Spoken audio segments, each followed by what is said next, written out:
금일 행사에 참여해주신 여러분 안녕하십니까? 저는 간단하지만 오늘 행사의 사회를 맡은 평가실 김혜영입니다. 먼저 바쁘신 와중에도 시간을 내주시어 2021년 종료평가 종합환류 워크숍에 참석해 주심에 진심으로 감사 말씀드립니다. 오늘 워크숍은 송민현 이사님의 개회사를 시작으로 워크숍 추진 배경 및 목표 발표, 사업평가 환류체계 개선 방안 발표, 종료평가 종합결과 발표가 진행될 예정이며 발표 완료 시마다 토론 세션을 함께 진행할 예정입니다. 더불어 코로나19 영향으로 오늘 행사는 전면 온라인 화상회의로 진행하게 되었습니다. 행사 중 전달 주실 의견 등이 있으시다면 온라인 Q&A 창을 통해서 자유롭게 의견을 개진하여 주시기 바랍니다. Q&A 창이 아닌 채팅창에 의견을 올려주실 경우에는 실시간 확인이 어려우니 행사 진행 중 의견은 반드시 Q&A 창을 통해 작성 부탁드립니다. 그럼 본격적으로 본 행사를 시작하도록 하겠습니다. 먼저 송민현 사업전략아시아본부 이사님의 개회사가 있겠습니다. 네, 안녕하세요. 송우혜입니다. 다들 바쁘시죠? 바쁘신 와중에 귀한 시간 내주셔서 정말 감사드리고요. 요즘 시간이 가면 갈수록 저희들이 사업을 하면 할수록 정말 보아야 할 것들도 너무 많고 들어야 할 것도 너무 많은 것 같습니다. 근데 오늘 이것이 정말 들어야 되고 보아야 할 것이라고 생각을 합니다. 이번에 도출된 교훈들은 실질적으로 경영진에게는 의사결정을 하는데 활용될 것이고요. 또 여러분들에게는 학습과 성장을 하는데 큰 도움이 될 것 같습니다. 오늘 워크숍을 통해서 어떤 한류체계 개선 방안 그리고 종료평가 중요 결과들이 나오는 것이니까요. 여러분들이 귀를 쫑긋 열고 또 들어서 봐주셨으면 좋겠습니다. 오늘 유익한 시간 되기 바라시고요. 또 많은 질문, 토론 있기를 바랍니다. 감사합니다. 네, 이사님께 말씀 감사합니다. 사업평가 결과가 조직에 실용적이고 또 활용될 수 있도록 평가의 수행 방식과 환류체계 개선 방안에 대해서 오늘 이야기 나누어 보도록 하겠습니다. 다음은 평가실 정유아 실장님의 금일 종료평가 환류 워크숍 추진 배경 및 목표 발표가 있겠습니다. 안녕하세요. 평가실의 정유아입니다. 저는 지금부터 오늘 워크숍의 간단한 배경 및 목표 그리고 이어서 환류체계 개선에 대해서 설명을 잠깐 드리려고 합니다.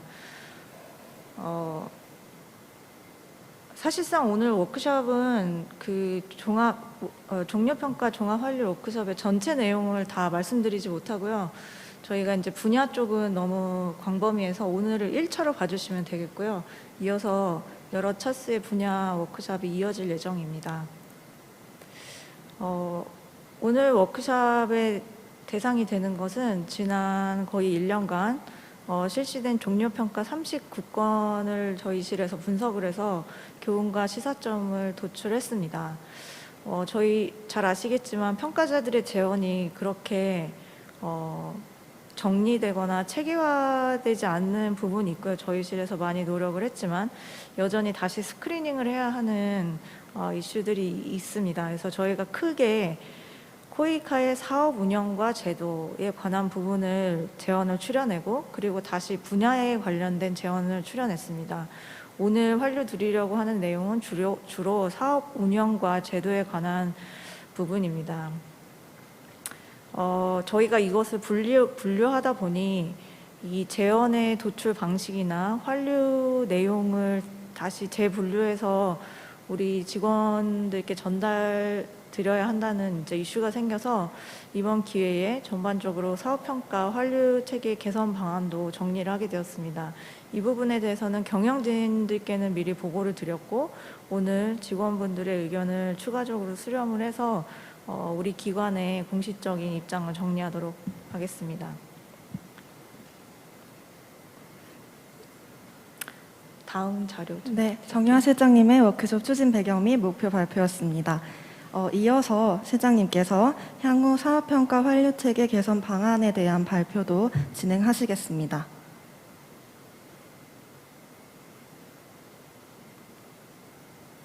네, 오늘 그 환류체계 개선 방안은 이렇게 5가지 목차로 진행이 되겠는데요. 제가 앞부분만 하고 뒷부분은 저희 환류 체계 담당인 김혜영 전임이 발표를 해 주시겠습니다.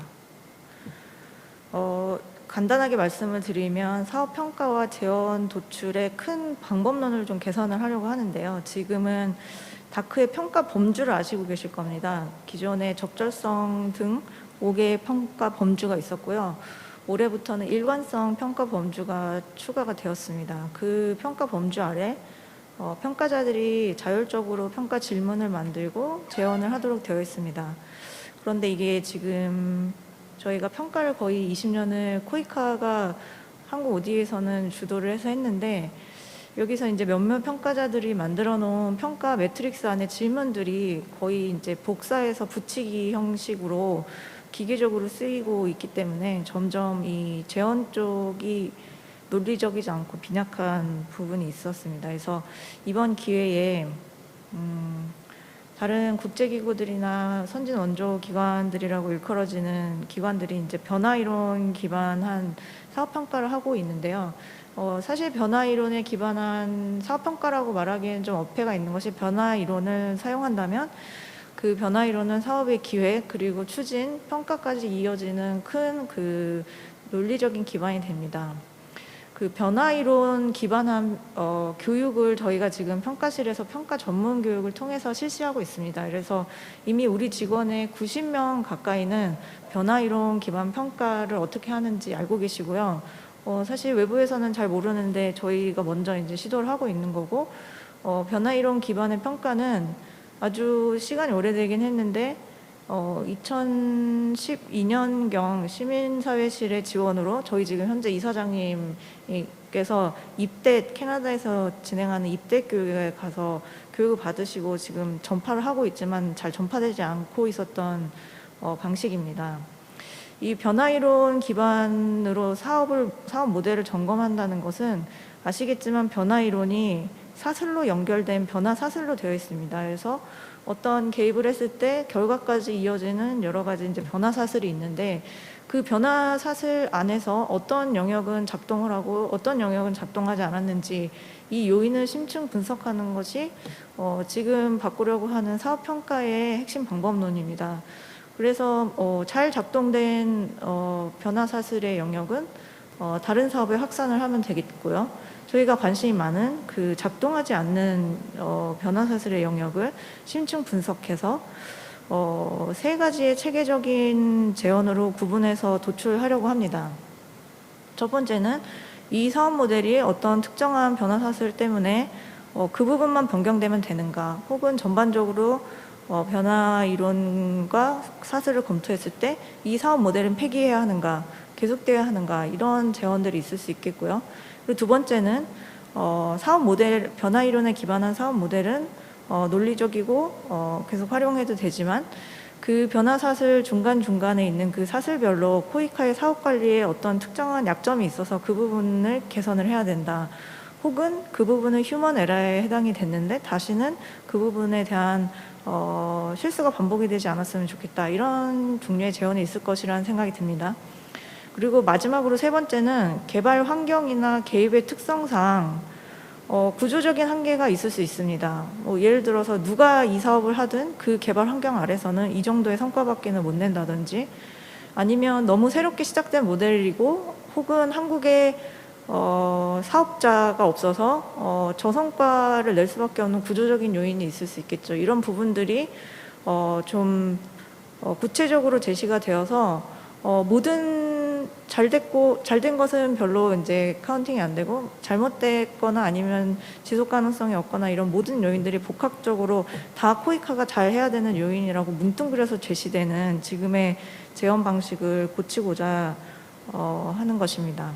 그래서 지금 하나를 더 말씀드리면, 그리고 이제 저희가 이번에 다크 평가 범주가 5개에서 6개로 변경이 되면서 그 안에 있던 평가 질문들의 세트를 전부 다 이제 바꿨습니다. 그 중에서 이제 저희가 이 변화사슬 기반 평가와 맞물려서 앞으로 강화하려고 하는 부분은, 적절성 지점에서도 그러니까 사업 디자인이 적절하게 되었는가, 그리고 상대적 비용 효율성이 있는가? 이거는 그 로컬 솔루션하고 대비해서 비교하는 개념이 반드시 평가 안에 들어갈 수 있도록 할 예정입니다. 좀 전까지 말씀드렸던 세 가지 재원 도출의 스타일을 조금 도식화해서 이제 보시면 이 모델 전체를 점검하고 가운데 사슬들을 점검해서 어떤 사슬이 작동하지 않는가, 작동하는가 이런 부분들을 명료하게 밝혀내고 명료하지 않을 수도 있지만 어떤 영역에서 이슈가 있다는 걸 밝혀내고 필요하면 이런 영역에서는 추가 연구 용역을 연구센터에서 실시해 주셨으면 좋겠습니다 라는 환류를 구체적으로 하려고 합니다.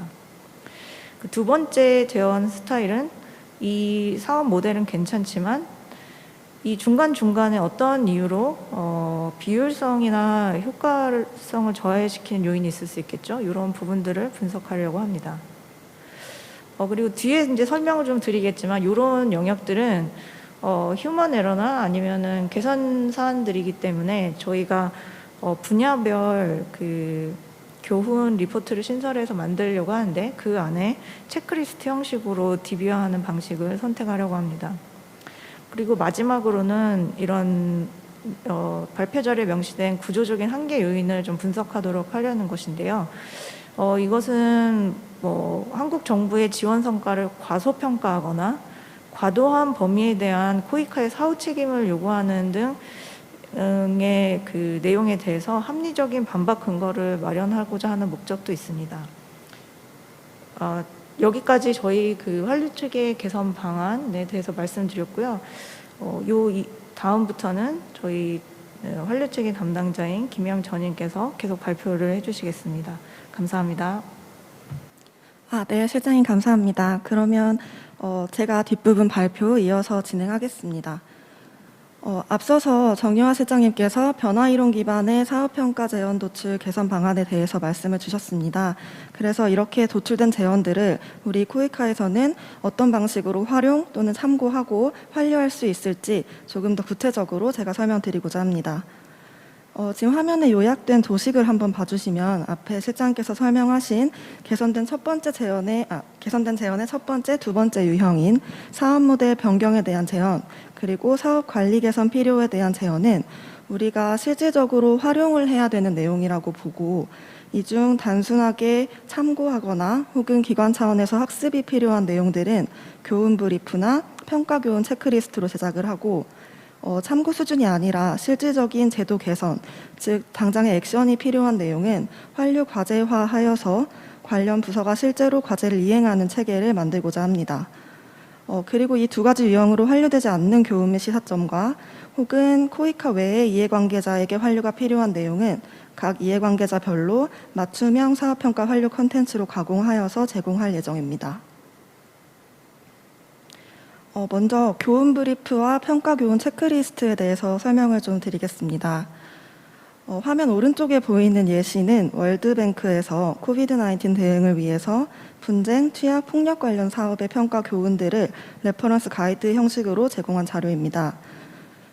분쟁, 취약, 폭력 사업이라는 큰 테마 안에서 각각 사업 요소 등의 소주제를 나누고 평가 보고서에서 참고 가능한 교훈들은 그 아래에 요약하여서 배치하였는데요. 또 더 자세한 내용은 본 보고서 링크를 연결하는 식으로 지금 제작이 되어 있습니다. 향후 우리 사업의 평가 브리프 또한 이와 비슷한 형식으로 제작을 하고자 합니다. 그래서 매년 교육, 보건, 농림수산, 공공행정과 같은 분야별로 각각 하나의 브리프가 제작될 예정이고 대주제 아래에 해당 분야의 대표적인 사업 모델과 사업 요소가 예시의 1번에서 6번과 같은 형식으로 배치되고 그 아래에 평가로부터 도출된 주요 결과와 교훈, 시사점을 분석해서 함께 제시하려고 합니다.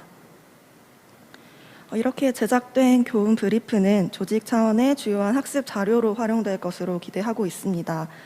이 브리프를 기반으로 현재 단내 수요가 많은 것으로 알고 있는 지역별 학습 공동체를 운영하거나 그 외에도 분야별, 국별, 주제별 평가 결과를 공유하는 평가 세미나도 추가로 운영이 가능할 것으로 보입니다.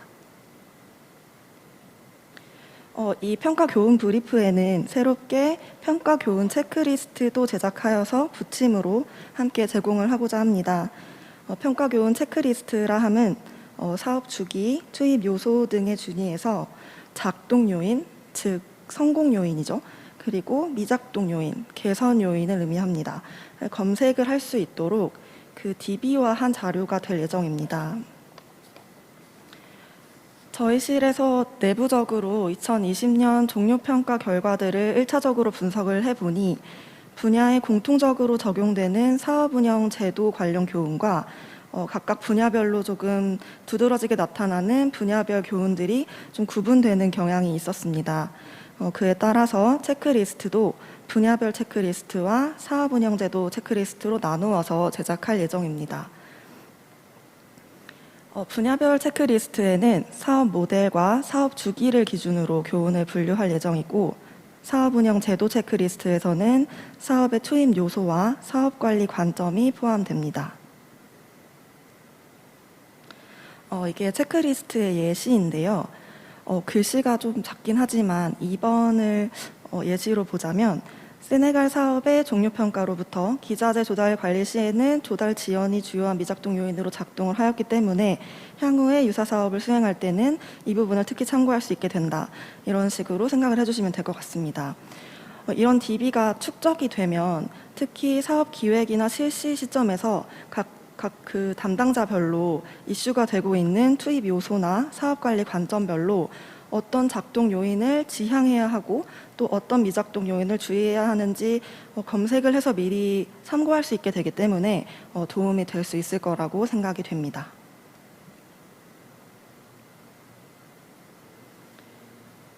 다음으로는 또 다른 환류 방식인 환류과제 이행 체계에 대해서 또 설명을 드리겠습니다. 앞서 설명드린 교훈 브리프와 체크리스트처럼 단순하게 참고하고 학습하는 형식이 아니라 실제로 액션이 필요한 경우에는 이를 과제화하고 이행하는 체계를 수립하는 것입니다. 이미 2020년에 실시되었던 12개국 국별 포트폴리오 평가 결과 도출된 환류과제 안에 대해서 환류과제 풀을 구축하는 과정이 올 상반기에 한번 진행이 된 바 있습니다. 따라서 이 협의 과정이 조금 익숙한 분들도 계실 것 같은데요. 종료평가에 대해서도 금일 워크숍을 시작으로 과제 이행에 대한 협의가 후속적으로 진행될 예정입니다. 이제 앞으로는 저희 평가실에서 매번 평가가 완료되고 나면 해당 평가의 제언들을 검토를 한 뒤에 그 중에 과제화가 필요한 사안들은 선별하여서 환류과제 안을 도출합니다.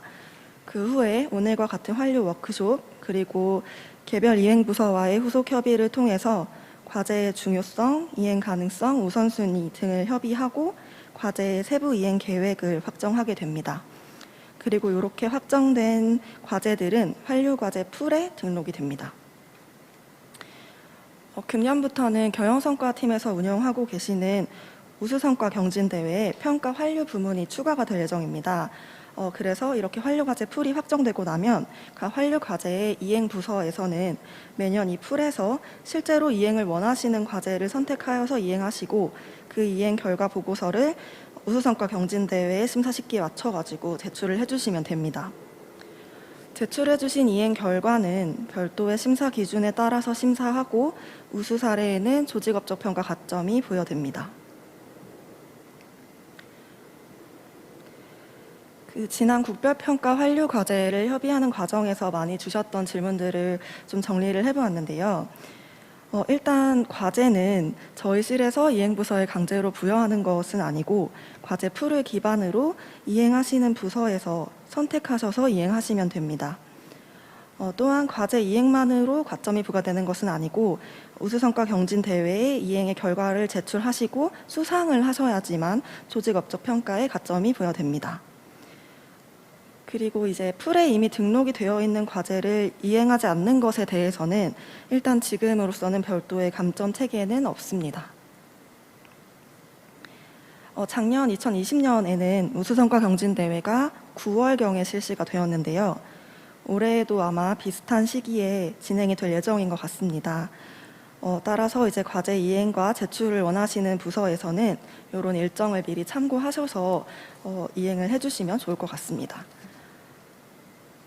그렇지만 이제 우수성과 경진대회가 방금 말씀드린 대로 연말이 아니라 9월에 진행이 되기 때문에 과제 이행하는데 조금 시간이 부족하다고 생각하실 수도 있을 것 같습니다. 따라서 과제 이행 결과는 과제 당해년도의 우수성과 경진대회뿐만이 아니라 과제 완료 시점의 차년도 경진대회까지 제출이 가능하시니 이 점도 참고해 주시면 감사하겠습니다. 네, 그러면 마지막으로 저희 그 이해관계자별 평가 완료 컨텐츠에 대해서도 좀 간단히 소개를 드리겠습니다. 2020년부터 저희 평가실에서 오늘의 워크숍과 같은 단내 환류 행사뿐만 아니라 유튜브에 환류 컨텐츠 영상을 제작하기도 하고 ODA 정보 알림이를 통해서 평가 자료 발간 현황 같은 것들을 그 이해관계자들과 공유하고 있습니다. 올해 하반기부터는 코이카의 대표 홈페이지에 있는 평가 섹션을 대대적으로 개편을 하고 지금 좀 다양한 채널에 분산이 되어 있는 평가 컨텐츠를 포털 형식으로 정리를 해서 대표 홈페이지에서 서비스하고자 합니다. 이를 통해서 또 이해관계자의 접근성도 더 좋아질 것이라고 기대를 하고 있는데요. 아마 임직원 여러분들 또한 우리 사업 평가 결과의 가장 중요한 사용자가 되실 것 같습니다. 앞으로도 이런 다양한 평가 결과 환류 컨텐츠와 행사들에 더 많은 관심과 의견을 내주시면 유용한 컨텐츠가 생산되고 제공되는 데에 큰 도움이 될 것 같습니다. 그러면 이것으로 준비한 발표는 마치도록 하겠습니다. 네, 그러면 이어서 지금부터는 방금 발표한 내용에 대해서 참석해 주신 분들과 추가 의견 나누는 시간을 갖도록 하겠습니다. 관련한 질문이나 의견은 자유롭게 Q&A 창을 활용하여서 개진하여 주시길 부탁드립니다. 혹 Q&A 창이 아니라 화상으로 발언을 원하시는 분들께서는 화면 하단에 있는 손들기 버튼을 눌러주시면 저희 사무국에서 순차적으로 확인하고 발언 기회를 부여하도록 하겠습니다. 다만 손들기 버튼을 이용하실 경우에는 화면과 음성이 모두 다른 참석자분들에게 공개가 되니 이 점은 참고 부탁드립니다. 지금 아직 질문이 없으신 것 같습니다. 이 다음에 그 종료평가 종합 분석한 것 보고 추가적으로 이제 토론 시간이 있으니까 그때 말씀 주셔도 좋을 것 같고요. 이번 Q&A 시간에는 제가 이제 그 질문 없으신 것 같아서 저희가 이해관계자별 환류 콘텐츠를 강화하면서 그 한 가지 섹션을 그 홈페이지에 추가를 할 건데 그 홈페이지 섹션이 이제 R&D 섹션입니다. 그 글로벌 평가 동향, 다른 원조기관의 좋은 평가 결과 이런 것들을 저희가 체계적으로 연구하고 공유하는 체계가 없어서 이번 하반기를 목표로 저희가 지금 공모 사업 준비하고 있는데요. 올해는 이제 한 개 분야를 중심으로 해서 일단 테스트를 해보고 여러 분야에서 유용하겠다 싶으면 저희가 각 분야로 확대해서 글로벌 평가 동향을 공유할 수 있는 섹션을 운영하려고 하니까 참고해 주십시오. 그러면 다음 순서로 넘어가겠습니다. 네, 그러면 다음으로 2020년 종료평가의 종합결과 발표가 있겠습니다. 2020년 실시된 종료평가의 주요 결과와 품질검토 이행 현황, 그리고 종료평가 결과로부터 노출된 사업운영 제도 관련 환류과제 안에 대한 내용이 포함될 예정입니다. 발표는 평가실 원지은 과장님께서 해주시겠습니다. 네, 안녕하세요. 평가실의 원지은 과장입니다. 저는 앞선 발표에 이어서 작년 종료평가 결과에 대한 종합분석 내용을 말씀드리도록 하겠습니다. 오늘 주로 말씀드릴 내용은 크게 4가지로 나누어서 말씀을 드릴 수 있을 것 같습니다. 우선 첫 번째로 작년도에 진행되었던 종료평가의 추진 경과에 대해서 간단하게 말씀드리고 평가보고서의 품질검토 이행 현황에 대해서도 말씀을 드릴 예정입니다. 그리고 이 평가보고서에서 제시되었던 제언을 저희실에서 검토한 결과에 대해서 공유를 드리고 그 제언 결과 저희가 도출한 환류과제와 평가교훈에 대해서 간단하게 설명을 드리겠습니다. 우선 종료평가 추진 경과에 대해서 말씀드리겠습니다. 작년도 종료사업을 포함해서 평가 대상 사업이 총 145건이었는데요. 그중에 89.6%에 해당하는 130건에 대한 종료평가가 완료되었거나 혹은 현재 진행 중에 있습니다. 특이사항으로는 작년도 다들 아시다시피 코로나 사태로 인해서 많은 수의 사업 기간이 연장이 되었기 때문에 그에 따라서 종료평가도 다수 수년된 바가 있습니다. 그럼에도 불구하고 지역실 종료평가 대상 사업의 전수가 이미 평가가 완료되었거나 평가가 진행 중에 있다는 사실을 말씀드립니다.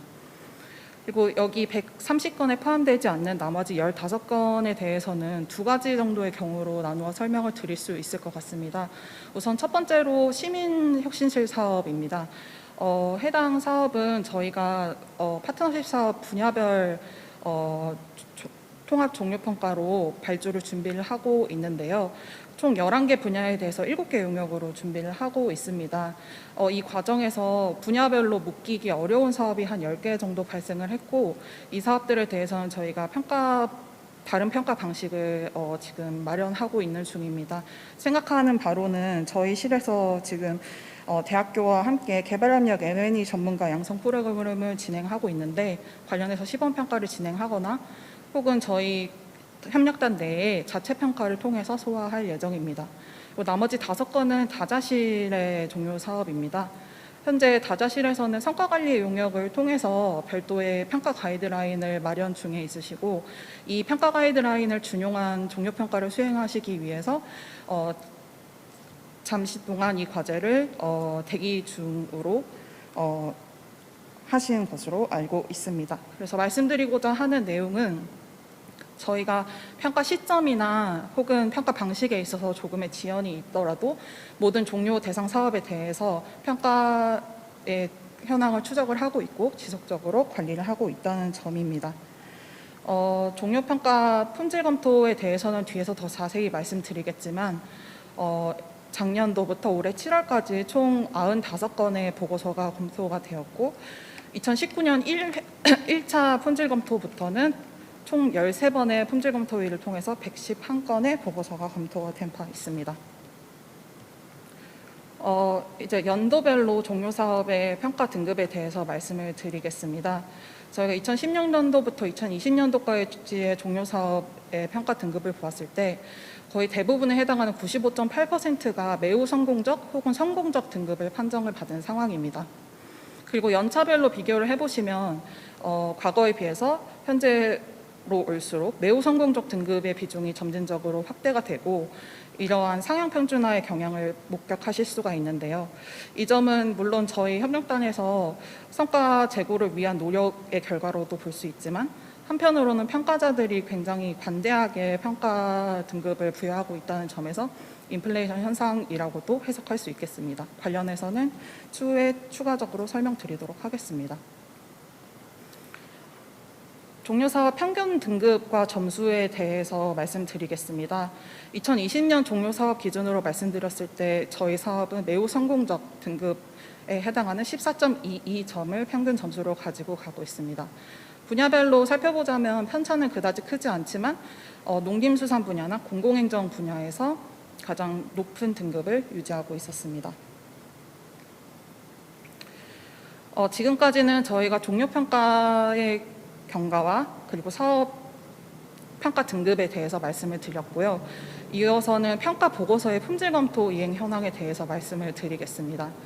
저희가 작년도부터 올해 7월까지 총 10차례의 품질검토위원회를 소집하였고, 총 74건의 보고서에 대해서 품질검토를 완료하였습니다.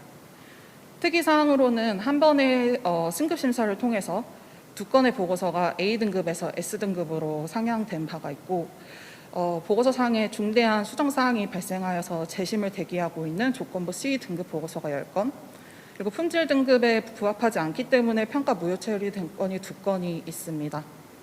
아래 내용은 품질검토위원회 운영 방식 내용인데요. 자세한 내용은 확인하시면 될 것 같고, 중요한 점은 이 모든 보고서 품질검토 과정이 외부 패널 위원분들의 주도하에 독립적으로 수행된다는 점입니다.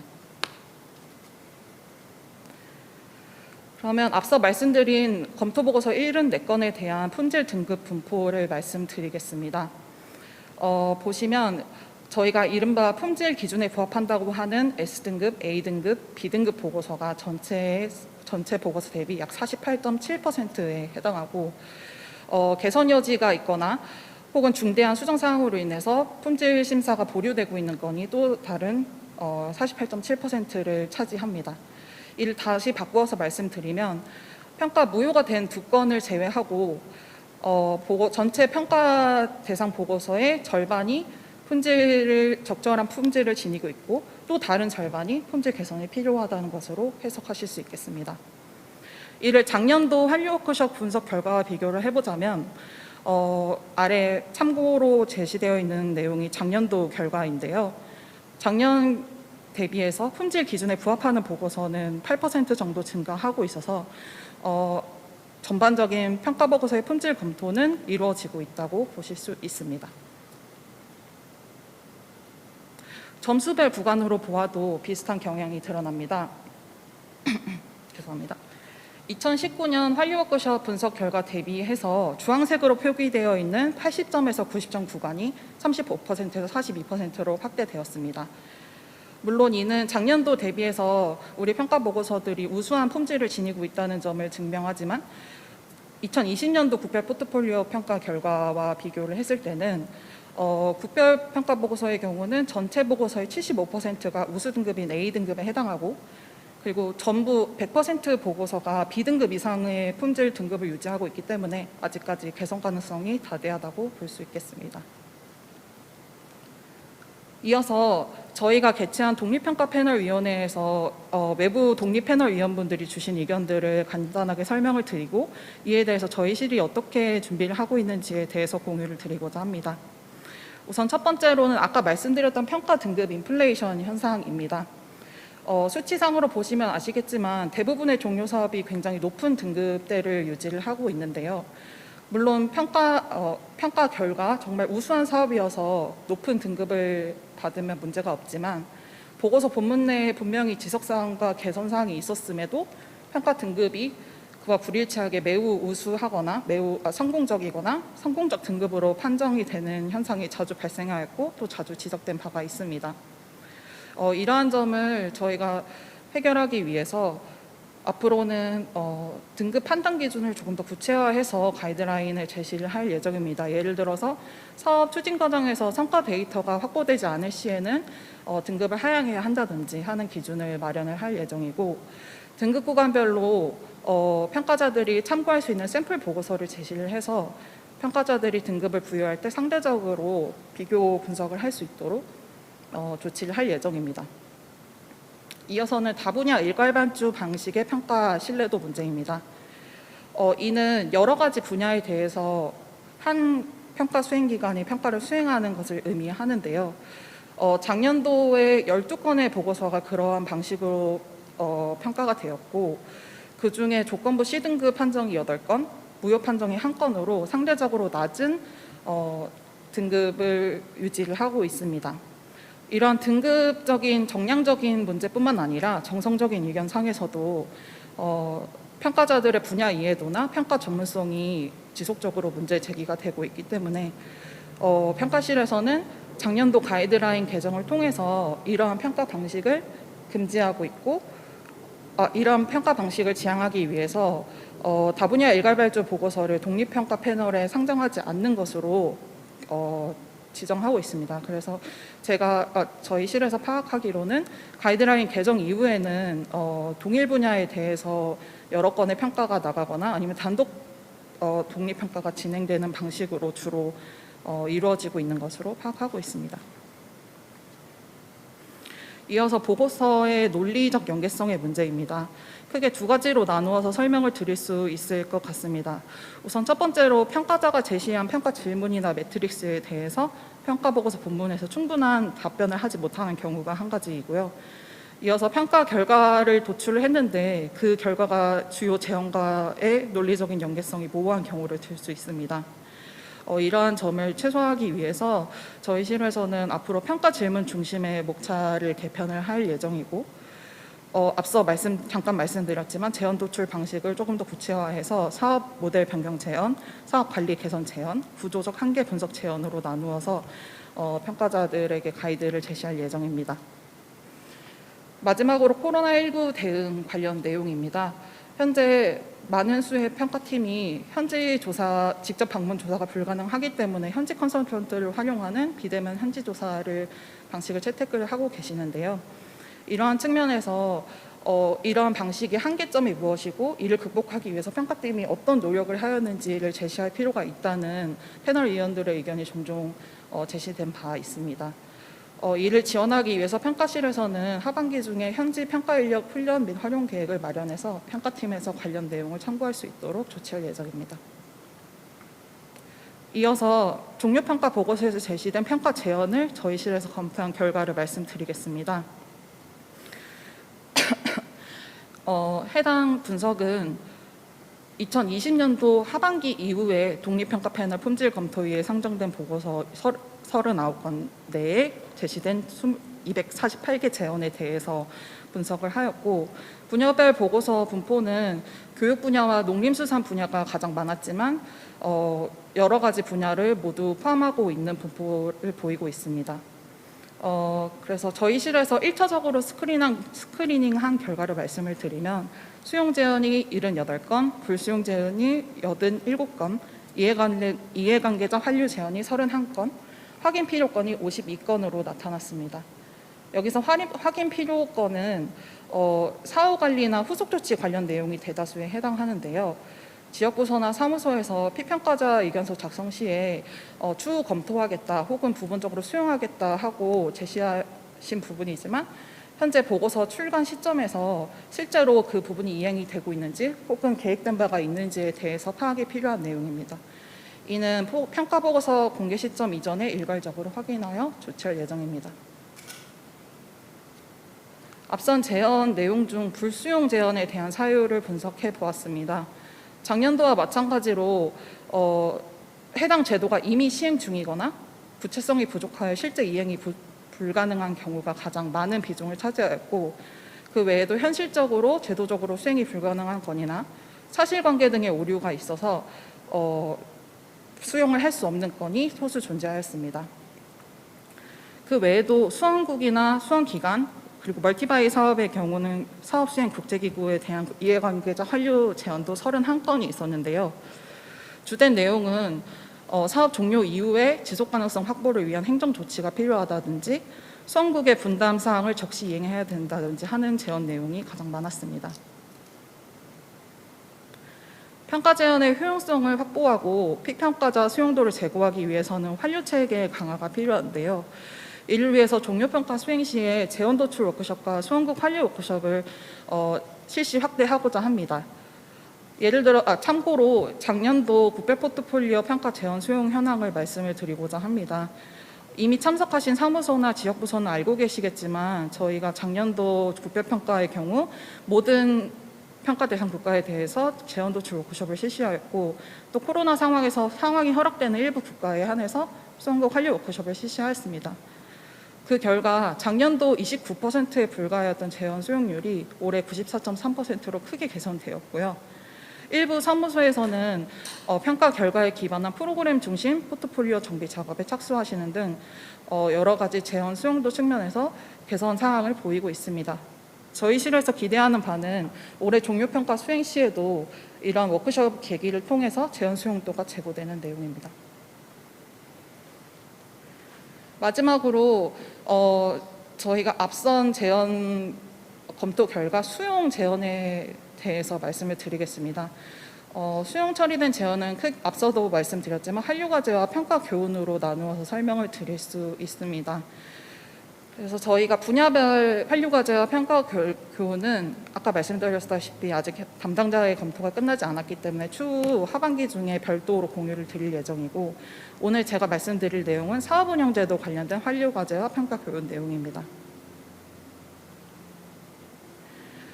이제부터 한류과제에 대해서 말씀을 드리려고 합니다. 한 가지 미리 말씀드릴 사항은 이 내용은 저희 실에서 일단 최초로 검토한 내용이기 때문에 아직 관계부서에서 검토가 되지 않은 내용이고, 그리하여서 혹시 부서에서 관련된 내용을 이미 수행하고 계시거나 계획이 있으신 경우 토론 시간에 자유롭게 공유를 해주시면 감사하겠습니다. 우선 첫 번째는 다자협력 사업 표준 성과관리 방안 보완 내용입니다. 다수의 멀티바이 사업 평가에서 국제기구의 로그 프레임과 코이카의 PDM 간의 별도로 관리되는 부분 때문에 통합 버전의 관리와 현행화, 지표 통일 조치가 필요하다는 제언 내용이 있었습니다. 그 외에도 수행기구와의 보고 양식이나 주기가 사전 협의될 필요가 있고, 협의가 되더라도 이행 점검이 철저하게 되어야 평가 시에 필요한 성과 데이터나 정보가 확보가 가능하다는 제언 내용이 있었습니다. 사실 해당 내용은 작년도 종료평가 환류과제와도 중복되는 내용이고, 자자실에서 이미 그 환류과제 이행을 위해서 별도의 성과관리 용역을 발주하셔서 준비하고 계시는 것으로 알고 있기 때문에 관련 계기에 추가로 검토하실 수 있을 것 같습니다. 두 번째는 PDM 관리 및 연차 점검 제도 관련 내용입니다. 관련해서 제시되었던 제언 내용을 간단히 설명을 드리자면, 우선 객관적이고 수집 가능한 성과 검증 수단을 설정할 필요가 있다는 내용이 있었고, 성과 지표 달성에 대한 증빙 자료 제출을 의무해야 한다는 부분, 그리고 사업 지구별 성과 데이터와 수원국 투입 내역을 포함한 성과 관리 양식을 개편해야 한다는 부분 등이 있었습니다. 세 번째 완료 과제는 사업 담당자 인수인계 시 자체 중간 점검 제도 도입입니다. 저희가 종료평가를 수행을 하면서 PDM 현행화나 성과 데이터 확보 현황 혹은 달성도 점검, 그리고 그 외에 사업 투입 사항 확인 등이 사업 시행 단계에서 명확히 추진되지 않고 종료평가 단계에 와서 그 문제점이 드러나는 경우가 다수 발생한 바가 있는데요. 이러한 문제를 해결하기 위해서 별도 사업 담당자 인수인계를 계기로 하여 별도의 점검 절차 및 점검 양식을 마련하고자 합니다. 관련해서 후속 검토는 저희 실에서 추진할 예정입니다. 네 번째 완료 과제는 프로그램 준위의 사업 발굴 및 국별 포트폴리오 조정입니다. 해당 내용은 이미 중점협력 대상으로 월리드 원액티브 체계 중심의 사업 발굴 내용이 국별 포트폴리오 평가 환류 워크숍에서 진행이 된 바가 있기 때문에 간단히 넘어가도록 하겠습니다. 그 다음은 R&D 및 제도 구축 유형 사업의 장기적 단계적 개입 제도와 문제입니다. 일회성 단기적 개입으로 해결이 어려운 해당 사업의 유형은 별도의 예산 확보, 사업 심의 기준, 성과 관리 체계가 필요하다는 내용이었습니다. 해당 내용도 20년도 딥 사업 종합 평가 환류 과제와 중복되는 내용입니다. 여섯 번째는 수원급 분담 사항 이행도 재고 방안 마련 내용입니다. 사실 수원급 분담 사항 이행은 사업 추진에 있어서 굉장히 핵심적인 내용이지만 이를 관리하고 또 제재 조치할 수 있는 방안이 현실적으로 어려운 부분이었는데요. 관련해서 분담사항 미이행이나 특정 사유가 없는 이행 지연에 대해서는 이력 관리와 제재 조치가 필요하다는 제언 내용이 있었습니다. 완료까지 7번과 8번은 민간협력 사업 관련 내용입니다. 우선 공모 방식의 개편 문제인데요. 공모사업 심사 기준 내에 수원국의 우선순위와 참여의지 내용이 추가 반영이 될 필요가 있다는 내용이 있었고, 적시사업 착수 및 실행 협의 기간 확보를 위해서 공모 시기를 당겨야 한다는 제언 내용이 있었습니다. 완료과제 8번은 민간협력 사업의 현장화 방안 마련을 위해서 사무소의 목소리를 확대하여 반영해야 된다는 내용으로 이해하시면 될 것 같습니다. 완료과제 9번입니다. CM 관리를 위한 파견자 교육 실시 내용입니다. 해당 제언 내용을 살펴보면 CM과 같이 외부 전문가를 활용한 전문가업 수행에 있어서 사무소가 품질 관리 방안과 최소 충족 요건에 대해서 인지를 하고 관리를 해야 된다는 내용으로 저희 실을 검토했을 때 해당 내용이 파견자 교육에 반영이 될 수 있겠다라는 점에서 환류과제화 되었습니다. 마지막으로 분야 평가 제안에 대한 외부 자문 검토 결과 검토 절차 신설입니다. 사업 담당자가 제언에 대해서 검토를 하고 수용 여부를 결정을 할 때 만약 분야 전문 지식이 필요로 하는 경우에는 외부 자문 검토 절차가 필요하다는 점에서 환류과제화가 되었습니다. 실제로 작년도 평가 과제 중에 피평가자 의견상에 수용 처리된 제언이 독립평가 패널 단계에서 분야 지식상에 부적절하다는 의견이 있어서 이는 사업 담당자의 재량만으로 해결할 수 없는 부분이기 때문에 새로운 절차가 필요하다는 수요 아래 발굴되게 되었습니다. 이어서 평가 교훈에 대해서 말씀을 드리겠습니다. 사실 평가 교훈은 모든 내용을 다 설명드리기는 어려울 것 같아서 제가 3가지 정도로 예시를 들어왔습니다. 첫 번째로는 국제 입찰 방식 관련 내용입니다. 해당 사업의 경우는 국제 입찰 방식을 추진을 하면서 저희가 통상 사용하는 예정 가격이라는 부분을 그대로 국제 입찰을 적용하는 데 있어서 현지 맥락상 어려운 점이 있었고, 또 주로 영미권의 기준이나 표준을 따르는 우리 협력단의 규정에 비해서 다른 문화권의 경우 또 다른 기준을 따르고 있기 때문에 이러한 간극을 해결하기가 어려운 부분이 있었습니다. 그래서 해당 사업에서는 현지 로펌에게 컨설팅을 의뢰해서 서로 간의 기준을 비교를 해서 현지법에 저촉되지 않는 범위에서 입찰을 진행을 한 바가 있습니다. 그래서 이러한 사항은 추후 유사 상황 발생 시에 교훈으로 작용할 수 있을 것 같고요.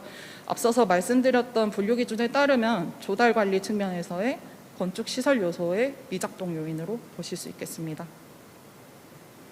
두 번째 평가 교훈입니다. 두 번째 평가 교훈은 창업 인큐베이션 관련 내용입니다. 해당 사업의 경우 프로젝트 사업에서 벤처 인큐베이션 요소가 포함이 되었음에도 PMC 역량과 환경적인 측면에서 어려움을 겪고 있는 상황에 IBS 사업이 후속 투입이 되게 되면서 해당 사업 간 시너지가 난 상황입니다. 프로젝트 사업 같은 경우는 IBS 사업의 투입으로 기존에 겪고 있던 어려움을 해결할 수 있었고, IBS 사업 같은 경우는 기존의 프로젝트에서 구축된 기저제나 인프라를 통해서 사업 기반을 빠르게 확보하는 결과를 도출하게 되었습니다. 이 교훈은 사업 품질 성과 관리 분야의 교육 역량 강화 작동 요인으로 보실 수 있겠습니다. 세 번째 평가 교훈 예시입니다. 세 번째는 멀티바이 사업의 평가 관련된 평가 교훈 내용입니다. 해당 사업의 경우는 이미 평가 계획이 국제기구에 의해서 수립된 상태에서 국내 평가자가 투입됨에 따라서 국내 평가자가 충분한 평가 수행을 하지 못하고 데이터 확보 계획을 세우지 못하기 때문에 관련된 내용이 보완이 필요하다라는 제언 내용에서 도출된 교훈입니다. 그래서 국제기구 평가 기간을 모두 함께 할 수 없다고 하면 착수 시기를 맞추어서 국내 평가자의 의견이 평가 계획 수립 시에 반영이 될 수 있도록 하는 것이 추후 유사 사업에 대한 교훈으로 발굴이 될 수 있었습니다. 그래서 이는 사업 품질 성과 관리의 인력 투입 미작동 요인으로 분석하였습니다. 앞서 말씀드린 바와 같이 이와 같은 평가 교훈을 묶어서 저희가 평가 교훈 브리프를 작성을 하고자 합니다. 그래서 이 간단한 목차를 공유를 드리는 것으로 오늘 발표를 마치고자 합니다. 첫 번째로는 당해년도 평가 교훈 분석 결과를 분석을 할 예정이고요. 이 점에서 재원 도출의 빈도나 추이를 분석을 할 예정입니다. 이어서 분야에 국한하지 않는 사업운영 제도의 평가 교훈을 분석할 예정이고, 분야별 평가 교훈 분석을 이어서 분석할 예정입니다. 이 과정에는 교훈의 내용뿐만 아니라 세부적으로 참고하실 수 있는 사례를 덧붙여서 말씀을 드릴 예정입니다. 그리고 아까 앞선 발표에서 말씀드렸다시피 추후에 유사사업 추행 시에 어려운 상황이 있을 때 키워드 중심으로 검색할 수 있는 체크리스트를 레슨DB로 관리할 예정입니다. 네, 이상 발표 내용 마치겠습니다. 감사합니다. 네, 과장님 발표 감사합니다. 그러면 지금부터 발표 내용에 대한 질문 및 토론 시간을 갖도록 하겠습니다. 앞선 발표 내용과 더불어서 방금 발표해 주신 내용에 대해서 특히 환류 과제 이행 부서에서는 이행 현황이나 의견 등을 공유해 주시면 좋을 것 같고요.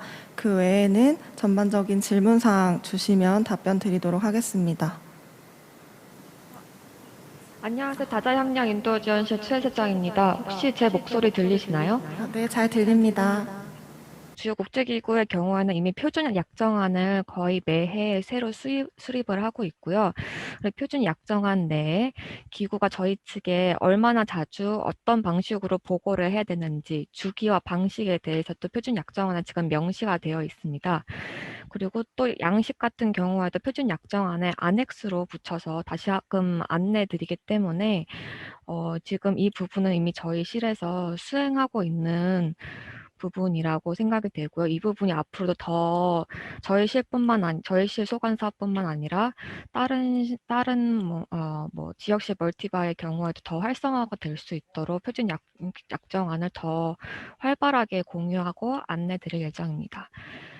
그리고 두 번째 저희 실 소관 환류 과제안이 정리 협의 시 국제기구 로고 프레임 코이카 PTM 통합 버전 관리인데요.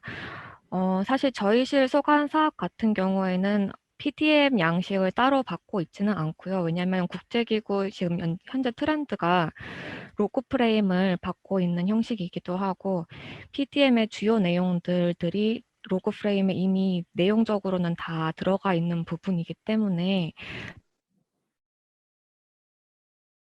따로 PTM은 받고 있지 않습니다. 다만 제 생각에 이 환류 과제안이 제시가 멀티바이 사업의 경우에는 PDM을 받아야 하기 때문에 이거를 아마 환류 과제안으로 제시가 된 것 같습니다. 네, 사실 저희 실에서 저희 실에서 사실 지역실 멀티바이를 소관하고 있지는 않고 국별 프로그램 팀에서 요청 주시는 양식이기 때문에 지금 저희 실로서는 사실은 저희가 수용한다, 못 수용한다라고 조금 말씀드리기 어려운 부분이 있는 것 같습니다. 감사합니다. 다자실에서 참여해 주셔서 감사드리고요. 그 마지막 말씀해 주신 부분은 그 다자실에서 지금 멀티바이 사업을 총괄하는 총괄 기능을 하는 것으로 알고 있어서요. 좀 이 부분까지 총괄을 하시는지 내부적으로 좀 정리하고 공유를 해주시면 좋을 것 같습니다. 그 다른 토론 질문 올라올 때까지 저희가 조금 배경 설명 드려야 하는 이제 그 과제가 하나 있는데요. 세 번째 환류 과제인데 저희가 그 셀프 이밸류에이션 기능을 도입하는 것을 평가실에서 검토하겠다고 해 두었는데요. 이거는 원래 평가자가 한 제언은 코이카의 중간 평가 기능이 너무 약하다. 중간 평가를 도입하거나 강화해야 된다는 의견이 있었고요. 사실 저희 내부적으로 잘 아시겠지만 연차 점검을 기능을 강화하긴 했지만 여전히 그 PDM의 성과 지표를 수집하거나 하는 기능까지 하기에는 취약한 부분이 있고 외부 평가자들이 보기에는 중간 평가가 작동하지 않고 있다고 보는 지점들이 있는 것 같습니다. 그런데 그렇다고 해서 저희가 중간 평가를 종료 평가 같은 방식으로 본격적으로 도입하기에는 또 큰 부담이 있는 것도 사실입니다. 그래서 지금 상황에서는 두 가지 대응이 가능하다고 생각이 되는데요. 하나는 저희 실에서 올해부터 프로그램 평가를 도입을 할 건데 그 프로그램 평가 안에는 사업의 중간 평가 그리고 그 종료 평가가 같이 프로그램 단의 평가와 같이 진행이 됩니다. 그러면 자연스럽게 중간 평가 강화되는 기능을 할 것 같습니다. 그런데 이제 모든 사업이 다 프로그램 안에 포함이 되지는 않기 때문에 스탠드얼론 형식으로 이제 낱개처럼 이제 있는 프로젝트들이 있을 텐데요. 그 사업들은 그럼 중간 평가를 어떻게 강화할 것인가가 저희 실의 고민이었고, 뭐 사실 그 평가자가 지적하는 그 영역이 중간 평가를 그냥 일정 시기를 두고 한다고 해소될 수 있는 것도 한계가 있다고 생각했습니다. 그래서 제일 좋은 것은 사실은 인수인계가 되는 시점에 인수인계를 받는 사람이 사업의 주요 영역에서 어떤 체크사항은 없는가를 간이 자체평가 형식으로 점검할 수 있도록 하는 것이 좋지 않을까 하는 것이 저희 실 아이디어였습니다. 이 부분에 있어서 좋은 아이디어 있으시면 토론해 주시면 좋을 것 같습니다. 그러면 이것으로 준비된 모든 세션 마치도록 하겠습니다. 금일 종료평가 환류 워크숍에 이어서 저희 평가실에서 7월 말부터 8월까지 세부 분야별 워크숍도 순차적으로 진행할 예정입니다. 금일 워크숍 자리에서 논의하지 못한 분야별 평가 결과와 분야별 환류 과제 그리고 주요 시사점들을 토의할 예정이니 분야별 워크숍에도 많은 관심 부탁드리겠습니다. 바쁘신 와중에도 참석해 주신 모든 분들께 감사드립니다. 감사합니다.